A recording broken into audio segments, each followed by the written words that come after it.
Welcome to a supplemental thing. Don't worry, this isn't my episode for the bi-weekly feed. This is just something to go along with my previous episode on the LGP30. I started that episode with an excerpt of the Story of Mel, which was kind of my jumping off point for discussing the LGP30 and the larger history of weird old drum machines. This is a full reading of the Story of Mel, as written by Ed Nather. This specific version comes from my copy of the New Hacker's Dictionary, which is a physical version of the Jargon file. So, without much more preamble, here's the full reading of the Story of Mel. Once this is done, I'll catch you in a few days for my next full-length episode. Hope you enjoy.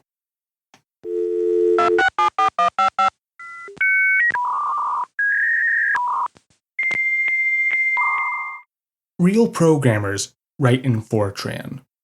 Maybe they do now in this decadent era of light beer, hand calculators, and user-friendly software.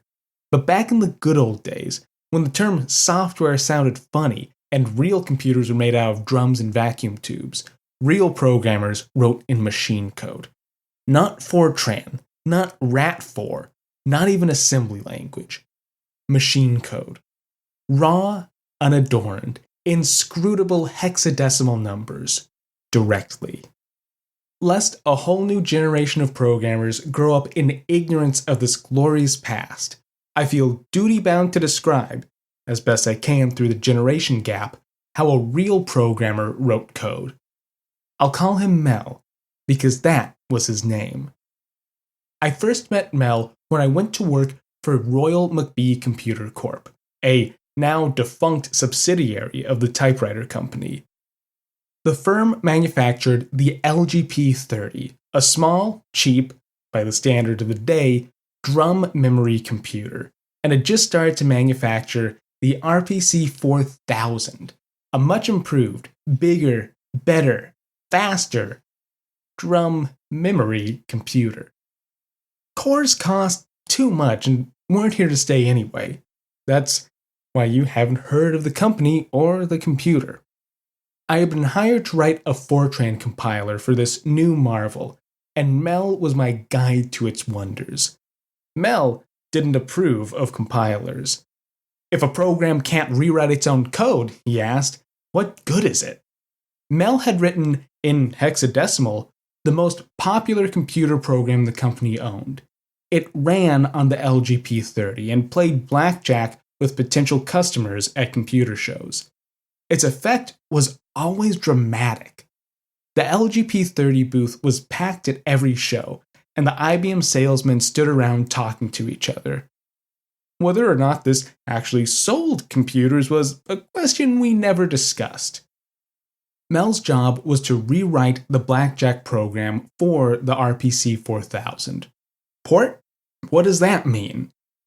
The new computer had a 1+1 addressing scheme, in which each machine instruction and the address of the needed operand had a second address that indicated where, on the revolving drum, the next instruction was located.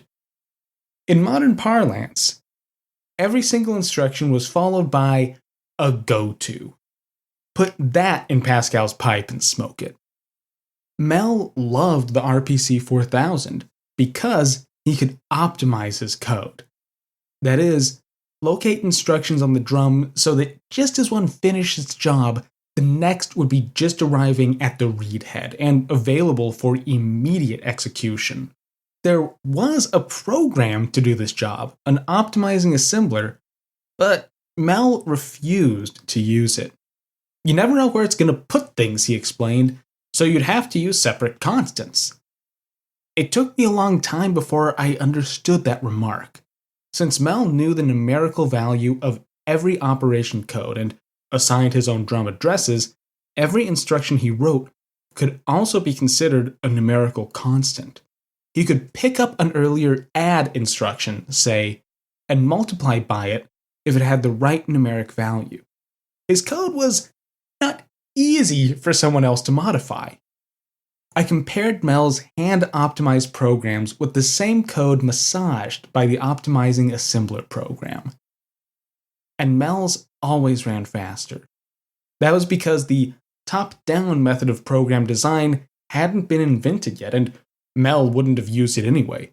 He wrote the innermost part of his program loops first, so they would get first choice of the optimum address locations on the drum.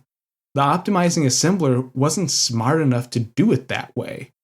Mel never wrote time delay loops either, even when the bulky flexowriter required a delay between output characters to work right. He just located instructions on the drum so each successive one was just past the read head when it was needed. The drum had to execute another complete revolution to find the next instruction.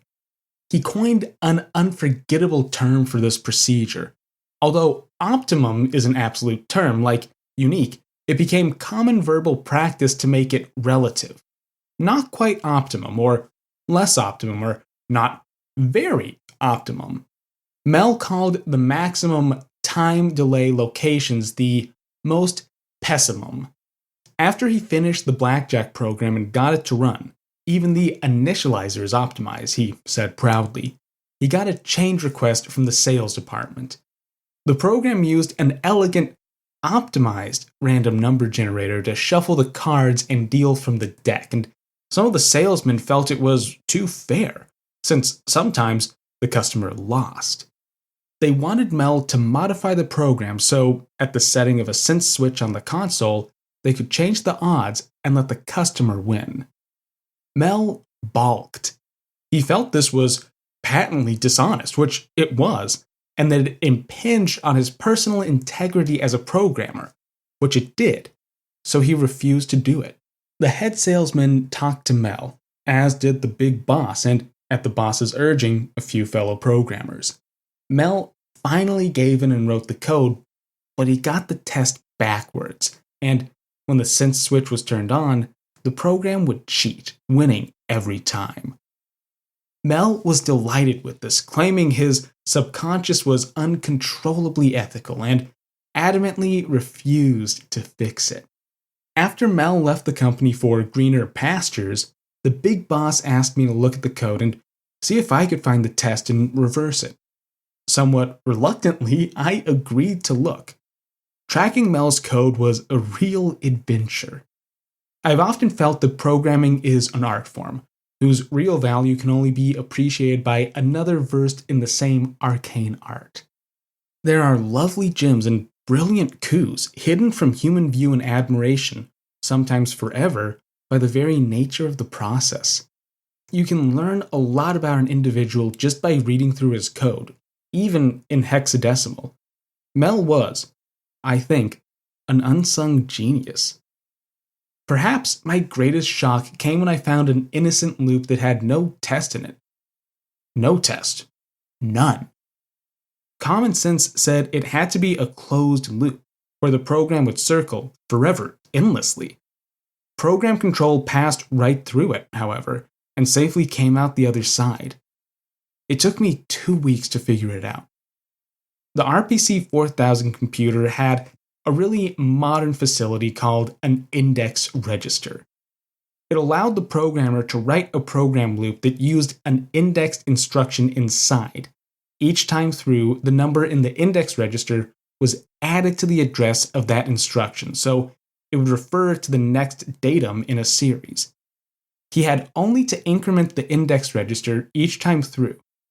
Mel never used it.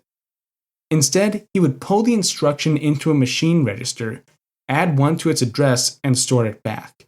He would then execute the modified instruction right from the register. The loop was written so this additional execution time was taken into account. Just as the instruction finished, the next one was right under the drum's read head, ready to go. But the loop had no test in it. The vital clue came when I noticed the index register bit, the bit that lay between the address and the operation code in the instruction word, was turned on. Yet Mel never used the index register, leaving it 0 all the time. When the light went on, it nearly blinded me. He had located the data he was working on near the top of memory, the largest location the instructions could address. So after the last datum was handled, incrementing the instruction address would make it overflow. The carry would add one to the operation code, changing it to the next one in the instruction set. A jump instruction. Sure enough, the next program instruction was in address location 0, and the program went happily on its way. I hadn't kept in touch with Mel, so I don't know if he ever gave in to the flood of change that was washed over programming techniques since those long gone days. I like to think he didn't. In any event, I was impressed enough that I quit looking for the offending test, telling the big boss I couldn't find it. He didn't seem surprised. When I left the company, the blackjack program would still cheat if you turned on the right sense switch, and I think that's how it should be. I didn't feel comfortable hacking up the code of a real programmer.